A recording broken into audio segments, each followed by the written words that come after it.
موزايك اف ام. تبع الموجة. سيد طارق الكحلاوي القيادي بالمؤتمر من أجل الجمهورية. مرحبا سي طارق. مرحبا. تحية ليك. باش نتحدثوا أكيد على الحدث البارح اللي هو الحكم بالإعدام رميا بالرصاص على البغدادي المحمودي وثمانية من أسماء رموز النظام السابق في ليبيا. احنا المهم في الحكاية هو البغدادي المحمودي في علاقة سيد المنصف المرزوقي، على اعتبار وأنه تم تسليم البغدادي المحمودي وقت اللي كان سيد المنصف المرزوقي رئيس الجمهورية في تونس، وكان ضد أنه يتم تسليم البغدادي المحمودي للسلطات الليبية. وحتى مؤخرا بعد المصادقة على قانون مكافحة الإرهاب كان تحدث السيد المرزوقي على أنه ضد هذا القانون لأنه فيه العقاب بالإعدام على الجريمة الإرهابية. شوية كونتراديكسيون أن نخليه إنسان يتم ترحيله وهو ينجم يموت وينجم يتقتل وينجم يحكم عليه بالإعدام، وإن في نفس الوقت ندافعوا على وإلا ضد الحكم بالإعدام. تفضل يا سيدي. هو برشا كونتراديكسيون، مش حتى شوية. إذا كان هو وافق على الترحيل فما حتى شك. برشا كونتراديكسيون بين أنه وبرشا كونتراديكسيون طبق على الناس اللي تحتج على إعدام البغدادي المحمودي وفرحانة بإعدام مرسي. برشا كونتراديكسيون على الناس اللي تحتج على إعدام قرار إعدام بغدادي المحمودي وفرحانة برشا بالقانون الإرهاب، معناتها تعتبره أحسن قانون تعمل في تاريخ تونس ربما، اللي فيه الإعدام تاع الناس اللي هي ديجا انتحارية. هذاك موضوع آخر مش لازم ندخل فيه. منصف مرزوقي لم يوافق ورفض مرارا الموافقة على عملية التسليم. نحن توا قبل كان سمعت سي ناجي الجزائري قال حاجة مهمة جدا وأنا معه فيها، يلزم يتحل بحث. خلنا نشوفوا الواحد، اما مش ما نحتاجوش مجلس نواب الشعب، لانه الوثائق خاطر جبد قبيله سيناجي جبد الوثائق موجوده تو. في ديسمبر 2014 احد الصحف اسمها جريده التعاين طلبت من رئاسه الجمهوريه لاكسيل لي دوكيومون المتعلقين بموضوع البغدادي المحمودي، وخذاو وفقا للقانون وفقا للاجراءات القانونيه، خذاو لي دوكيومون هذوما ونشروهم في جريده التعاين كل الوثائق المتعلقه بالدوسي هذا.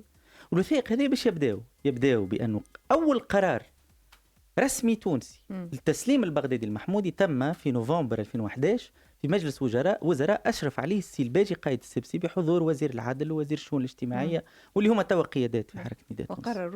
وقرروا تسليم البغدادي المحمودي. ثم بعد هذاك ويبدو أنه سي فؤاد المبزع امتنع لأنه ما فماش تصحاح، لأنه ما هو يقول، أنا سمعت قبيلة في شمس قال اللي ما في بالوش أصلا بالقرار، دونك ما عرضوهش عليه باش يصحح ولا ما يصححش.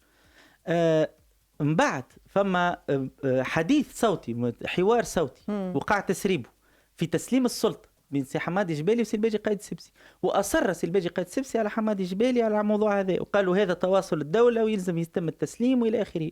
وفعلا سي حمادي الجبالي داير في أحد المداخلات بتاعه الرسمية قال أنه في إطار تواصل الدولة، ولأنه فما التزام تاع الدولة التونسية تجاه الدولة الليبية اللي عملوا سي الباجي قائد السبسي أنه يتم التسليم. وبالتالي بعث سي المنصف مرزوقي، باش نجي تو في علاقة سي المنصف مرزوقي، بعث سي المنصف مرزوقي مراسلة في فيفري 2012 رفض دكتور مرزوقي الإمضاء آنذاك أو قرار موضوع التسليم. بعث مراسلة أخرى، تو نحكي على وثائق مش واحد شنو صرح وشنو قال، أنا نحكي على وثائق وقع الإفراج عليها قانونيا وموجودة في العموم والناس كل تنجم تقراها. وقع مراسلة أخرى في مارس من سي حمادي جبالي لسي منصف مرزوقي، رفض مرة أخرى سي منصف مرزوقي. ووقت اللي تمت عملية التسليم هما توا اللي يتقال أنه سي منصف مرزوقي في باله موقف الحكومة، يعني نعم جاته مراسلات رفض موقف سي حمادي جبالي. وقت اللي وقع في مقاربة بين ما قلته أنت، لأنه أنا كي سألتك على موقف السيد المرزوقي من ترحيل البغدادي المحمودي أو تسليمه للسلطات الليبية، استرجعت لي وقائع مع السيد الباجي قائد السبسي لا ما هو مسار متاع الدولة والسيد فؤاد المبزع، في حين أنه نجم صحيح المسارين يتطابقان في الشكليات وفي الإجراءات. هذه مش أشخاص، لكن في وقت دولة. الباجي شنو الاختلاف؟ في وقت اللي كان السيد الباجي قائد السبسي رئيس حكومة وسيد فؤاد المبزع رئيس، لم يمضي على هذا القرار بقطع النظر على في باله بيه وإلا ما في بالوش بيه. قرار التسليم ما صححش كيف سي المنصف المرزوقي ما صححش عليه رئيس الجمهورية وقت اللي تقول لي انه ما صححش على القرار ولكن تم تسليم البغدادي المحمودي للسلطات الليبيه، قل لك انت رئيس جمهوريه في وقتها. كيفاش قرار بهذه الأهمية وبهذا الحجم ويتنقلوا للتطبيق وهو ما في بالوش، بقطع النظر عن أنه البغدادي المحمودي يستحق القتل، يستحق الإعدام ولا لا. خلينا نحكيو بأمور مبدئية. نحكيو على لي برانسيب. فوالا سي بيان نحكيو على لي برانسيب. وقتها كي نحكيو على لي برانسيب كيفاش نجبدوا الناس الكل ما في بالوش وما نزلش بالثقل نتاعو في هذه القضية. سي طارق نحكيو على لي برانسيب. لي برانسيب كي باش نحكيو دونك على الموضوع هذا من هنا فصاعدا نجبدوا مش فقط الدكتور المرزوقي اللي كان رئيس جمهورية، نجبدوا مسار الدولة الكل والناس الكل مسؤولة على قرار التسليم. من سي الباجي قايد سيفتي، خاطر كي نجبد الباجي قايد سيفتي ما نجبدش الشخص لهنا، نجبد رئيس الحكومة التونسية في نوفمبر 2011. مانيش نحكي على الشخص، نحكي على الدولة. حكومة تونسية قررت مع في نوفمبر 2011 في فيفري 2012 في مارس 2012 وضغطت على رئاسة الجمهورية سواء كان فيها المبزع ولا ما فيهاش المبزع، وقت اللي كان فيها المرزوقي دون توليكا ضغطوا من أجل عملية التسليم. أنت لهنا خلنا ننتقلوا توا من مستوى لمستوى. أنه المرزوقي مثبت بالوثائق أنه لم يوافق كتابيا أو بأي شكل من الأشكال على تسليم البغدادي المحمودي. لحظة برك خلينا نكمل باش نجاوبك على السؤال نتاعك. رئيس جمهورية باش نجاوبك على السؤال نتاعك. ما ينجمش يكون جوست بالوثائق. سامحني خلينا نكمل. مانيش موافق عنده الدولة هي وثائق. سامحني الدولة هي وثائق. أولا ما وافقش، هذه الحاجة الأولانية. مواقف لا أي مواقف. المواقف شنية الدولة بالمواقف الوثائق تثبت الوثائق تثبت المواقف. يعطيك الصحة. تو نمشيو تقول لي المستوى الثاني اللي هو انه علاش ما استقالش. انت تو هذا ايش تحب تقول؟ ليه ما قلت علاش ما هبطش بالضغط نتاعو؟ ليه اي انت عندك باش نقول لك على الضغط مؤسسه في تونس. ها عندك الضغط. ها عندك الضغط لهنا.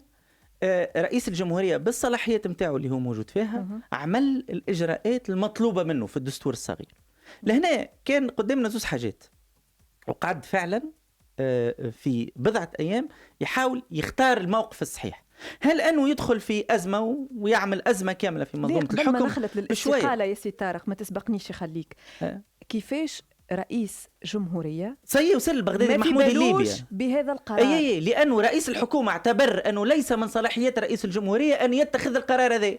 كي ترجع تسمع سي حمادي جبالي بالقرار بقطع النظر على تطبيقه، هو قال لك كيفاش ما في بالوش رئيس الجمهورية قائد أعلى للقوات المسلحة ما في بالوش بقرار بهذه الأهمية وفي علاقة ببلاد بجنبنا جارتنا. سامحني في باله بالقرار لكن مش ما في بالوش نهار تنفيذ القرار، لانه سي حمادي جبالي يعتبر انه مش معني سي مصطفى مرزوقي انه يعرف، في حين المحكمه الاداريه اللي شكينا لها خرجت في اكتوبر 2012 راي استشاري واضح يعتبر انه من صلاحيات رئيس الجمهوريه حصرا عمليه التسليم وليس رئيس الحكومه. انا ماذا بيا كي نحلوا الدوسي هذا نحلوه ونجيبوا الاطراف الكل المتداخله. انا معاك بيلك الاديتوري سمعته، خلينا نجيبوا الاطراف الكل المتداخله من 2011 ل 2012 وجميع الاطراف. لكن انا شنو قاعد نلاحظ تو؟ كان ضحيه خيار الجبالي في تسليم البغدادي المحمودي. المرزوقي لم يوافق على هذا القرار، ورئيس الحكومه اللي هو حمادي جبالي اصر اللي هو من صلاحيته هو يسلم. عمل انه كي قرر انه يشكي بالموضوع هذا المحكمه الاداريه لاثبات راي قانوني مؤسساتي، لانه شنو فما لعب على هالغموض نتاع الصلاحيات. اي معناش العوده لقدره للوراء. لكن باش نقول لك حاجه مهمه، علاش مشينا المحكمه الاداريه؟ الناس الحاجه اللي ما تعرفهاش، لانه فما ناس اخرى كيف البغدادي المحمودي وفي نفس وضعيه البغدادي المحمودي كانوا في السجن وقتها، وكان ينجم يتكرر معاهم نفس الشيء.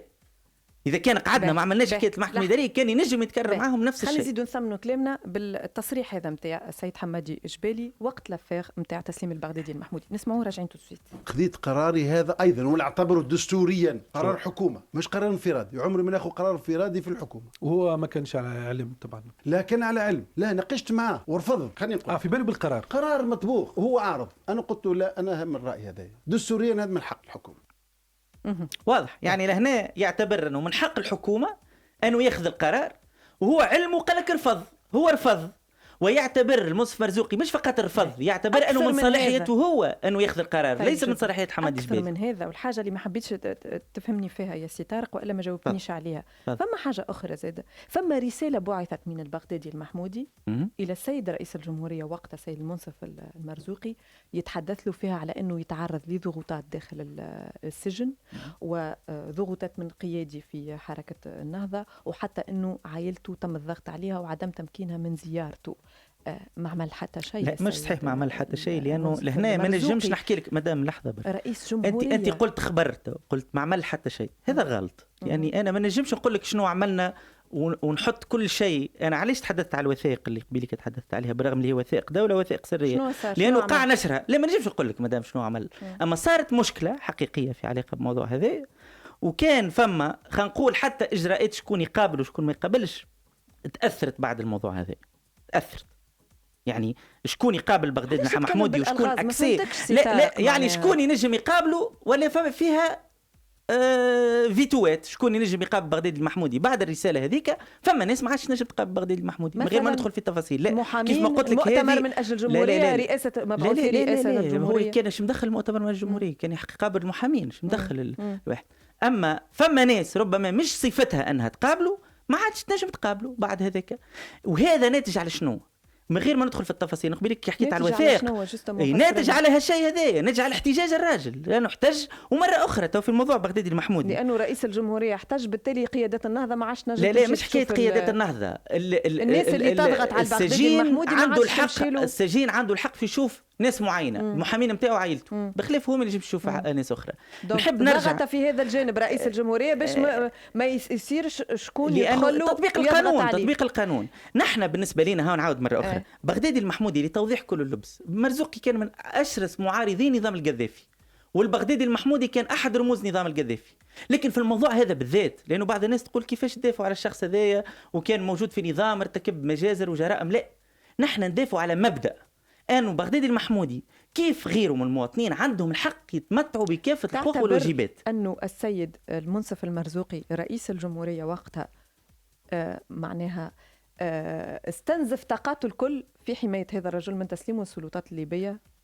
عملنا لانك تقول لي رئيس الجمهوريه ما في بالوش بقرار. لا نعاود لك مره اخرى مدام سامحني، في باله بالقرار، في بالوش عمليه التسليم. نهار التسليم يعني نهار اللي صار فيه التسليم، وانه مشى وقع اختيار التسليم انتر بارونتيز في توقيت معناتها مقصود، وقت اللي كان المرزوقي في زياره للجنوب لمنطقه عسكريه في اطار زياره تتبع مهامه كقائد اعلى القوات المسلحه، تم وقتها عمليه التسليم في احد المطارات العسكريه التونسيه، وتم ترحيل بغدادي المحمودي بسرعه. لا مش عادي طبعا. اما انا مش نقول لك حاجه اخرى، نحن كنا امام خيارين وقتها. غير عادي طبعا غير عادي. لكن شفت البوليميك هذيك، تعرف اللي هو جراف اكثر كي تلقى قرار التسليم نفسه. قرار التسليم هو اللي جراف اكثر، ونورمالمون تحل عليه في البلاتوات تاع البلاد الكل بوليميك، ويتجبدوا فيه كيف الباجي قايد السبسي كيف حمادي جبالي. هذا الاكثر جراف. انا ماذا بيا نشوف الحماس هذا اللي نشوف فيه، ما نحكيش على البلاتو هذا، نحكي اون جينيرال على الحماس على الموضوع هذا. هاي الوثائق موجوده. علاش حتى حد ما يستفسر؟ كل الناس اللي حضرت في المجلس الوزاري نتاع نوفمبر 2011 اللي تم فيه اول قرار اصلا حمادي جبالي يرتكز في القرار بتاعه. متضررين من هذه القضيه. طبعا نحن نعتبروا اول ضحايا قرار حمادي جبالي. نحن نعتبروا رواحنا الشيء اللي صار يضر بصورة تونس، يضر بالدولة التونسية، ويشكل سابقة تضر بمستقبل الموضوع هذا، موضوع تسليم المساجين وغيرها من المواضيع. وهذا علاش تم الاعتراض. طيب جدا سيد طارق الكحلاوي القيادي بالمؤتمر من أجل الجمهورية، نشكرك على حضورك معنا، على التوضيحات اللي قدمتها لنا.